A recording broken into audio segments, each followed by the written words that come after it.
इस क्लिप में मैं आपको बताऊंगा कि हम किस तरह अपने एक्सचेंज सर्वर को जो है उसकी एड्रेस लिस्ट को सेग्रीगेट करते हैं, मतलब उसको हम अलग-अलग करते हैं।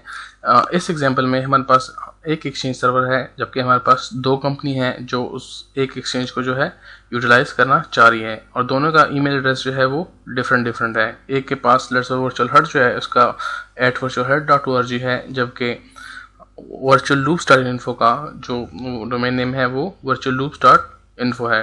फॉर द टाइम बीइंग अगर मैं कोई यूज़र क्रिएट करूं तो और वो जाकर एड्रेस बुक में जाकर एड्रेस बुक चेक करे तो उसको दोनों के मतलब दोनों ऑर्गेनाइजेशन के जो एड्रेस लिस्ट है, यानी यहाँ के यूज़र भी और यहाँ के यूज़र भी दोनों नज़र आएंगे।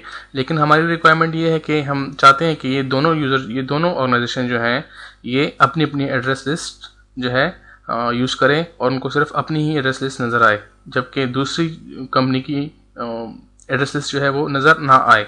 तो इस मकसद के लिए सबसे पहले आपने क्या करना है कि आपने अपनी ऑर्गेनाइजेशन को प्रॉपर तौर पर डिवाइड करना है, यानी कि आपने अपने एक्टिव डायरेक्टरी में अपने एक्टिव डायरेक्टरी में 2 OUs क्रिएट करने हैं, और उन OU में उन ऑर्गेनाइजेशन से रिलेटेड जो यूज़र हैं वो आपने डालने हैं। ग्रुप्स अगर हों, इस तरह अगर रूम मेल बॉक्स हों, इसके अलावा अगर कॉन्टैक्ट वगैरह हों, वो सब जो है आपने अलग-अलग करने हैं। इसी तरह लेट्स सपोज मलेशिया के जो है ऑर्गेनाइजेशन उसमें उसके यूज़र कॉन्टैक्ट एक्सेट्रा सब कुछ जो है वो सेपरेट किया है। मेरा virtualhut.org जो है वो दुबई से ताल्लुक़ रखती है, जबकि वर्चुअल लूप्स डॉट इन्फो जो है वो मलेशिया से ताल्लुक़ रखती है। तो इन दोनों ऑर्गेनाइजेशन के लिए मैंने क्या करना है कि मैंने एड्रेस लिस्ट क्रिएट करनी है।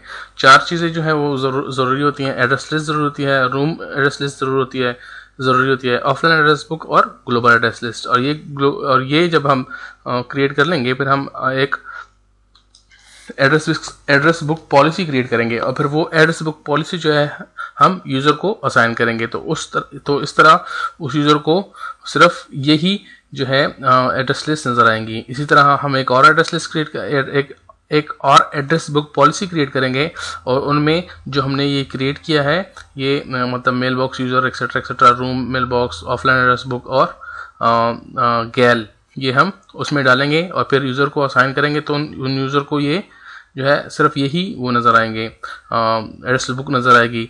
याद रखें कि एक यूज़र को एक टाइम में एक ही एड्रेस बुक पॉलिसी उस पर अप्लाई हो सकती है। यहाँ अगर आप देखें तो ये देखें हमने एक ये बनाई है एड्रेस बुक पॉलिसी बनाई है। इस एड्रेस बुक पॉलिसी में एड्रेस लिस्ट है और डिफ़ॉल्ट एड्रेस लिस्ट है, मतलब ग्लोबल एड्रेस लिस्ट, इस तरह रूम एड्रेस लिस्ट है और ऑफलाइन एड्रेस लिस्ट है। फिर ये पॉलिसी जो है हमने यूज़र को असाइन की है, तो सिर्फ उस यूज़र को यही पॉलिसीज़ या यही मतलब एड्रेस लिस्ट नज़र आएंगी और इसके अंदर जो यूज़र हैं वो नज़र आएंगे। इसी तरह कंसिडर करें कि एक और यूज़र है जो कि किसी और ऑर्गेनाइजेशन से ताल्लुक़ रखता है और उसको हमने ये सब कुछ जो है प्रोवाइड किया है, तो उसको वो ही नज़र आएगा। रिक्वायरमेंट क्या है? Global address list, offline address list, room address list और 1 और मोर एड्रेस लिस्ट। जो है एड्रेस लिस्ट में स्टैंडर्ड एड्रेस लिस्ट जो हम क्रिएट करते हैं।